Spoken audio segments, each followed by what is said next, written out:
রংটা সুন্দর একটু পিছনে দাঁড়ান ভাইজান, পিছনে দাঁড়ান, সারে পিছনে দাঁড়ান।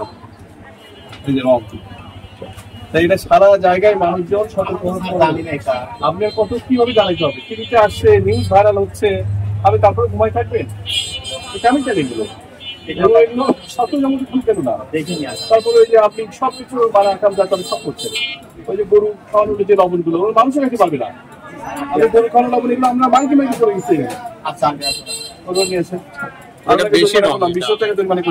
এই ডাউলের উপরে অনেক অপারেশন হচ্ছে, তারপরেও অসৎ ব্যবসায়ীরা এই ডাউলের উপরে কালার করে, কেমিক্যাল এক ধরনের কালার ব্যবহার করে তারা এই যে আমরা দেখছি যে কি ধরনের রং উঠে যাচ্ছে এটা থেকে, এবং এটা স্বাস্থ্যের জন্য ব্যাপক আকারে ক্ষতিকর। যেমন এটা পেলাম, এনার জন্য ওনাকে 10-20 টাকা জরিমানা করেছি এই কালার ব্যবহার করার জন্য। যদিও উনি কিনছেন অন্য জায়গা থেকে, তবু উনি জানতেন এটা, কারণ এরপরে আমরা পাশের দোকানে আপনারাও দেখেছেন যে সে জেনে সেগুলো বাদ দিয়েছে, এবং এটা হচ্ছে একটা নকল পণ্য। এই নকল পণ্যটা বাজার সয়লাভ হয়ে গেছে। পোস্টার ক্লার্কের আদলে মাস্টার ক্লার্ক এগুলো বিভিন্ন ধরনের কেক টেকে ব্যবহার করা হয়ে থাকে। এছাড়া আমরা দেখলাম যে সারের দোকানগুলোতে অবৈধভাবে সারগুলো বিভিন্ন জায়গায় বিক্রি করছে, মূল কৃষকদের কাছে বিক্রি না করে। এজন্য আমরা ফরিদপুরে একটা ডিলারকে আমরা সিলগালা করি এবং জরিমানা করি 40,000 টাকা, এবং তারপরে সে জরিমানা পরিশোধ করলে সিলগালা খুলে দিই।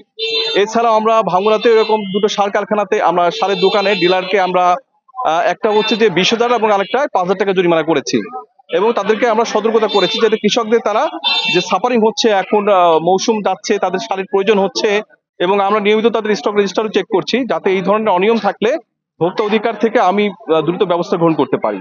এছাড়াও আমরা আমরা আজকে একটা ওষুধের দোকানেও গিয়েছি, সেখানে ফিজিশিয়ান স্যাম্পল বা অন্যান্য আনরেজিস্টার্ড প্রোডাক্ট ওষুধ বিক্রি করার জন্য তাকে 5,000 টাকা, এবং শিশু খাদ্য বিক্রয় করার জন্য সাথে সাথে আমরা এরকম ধুলাউড়ি বাজারে আমরা আরো 10,000 টাকা জরিমানা করেছি। এরকম 3টা উপজেলায়, ভাঙ্গুরা, ফরিদপুর এবং সাথে আজকে আমরা 3টা উপজেলায় 7টা প্রতিষ্ঠানকে আমি 1,20,000 টাকা জরিমানা করেছি। এবং এই ধরনের তদারকিমূলক কাজ আমাদের প্রতিদিনই চলছে। আর সারের ক্ষেত্রে বিশেষ করে আমরা মানে কোনো রকম মার্চি করবো না, যারা এই ধরনের ব্যবস্থা নেবে তাদের সিলগালা সহ লাইসেন্স বাতিল এবং অন্যান্য কঠোর ব্যবস্থা আমরা গ্রহণ করবো। 7টা প্রতিষ্ঠানে 1,20,000 টাকা জরিমানা করেছি। হ্যাঁ, আপনারা দেখেছেন পূর্বে এগুলো অভিযানে চলমান আছে, এবং আমরা আগামীতেও এই ধরনের ব্যবস্থা গ্রহণ করব, এবং যারা এরকম অন্যায় পাবো তাদেরকে কঠোর ব্যবস্থায় এবং আইনানুগ ব্যবস্থায় আমরা নিয়ে আসবো।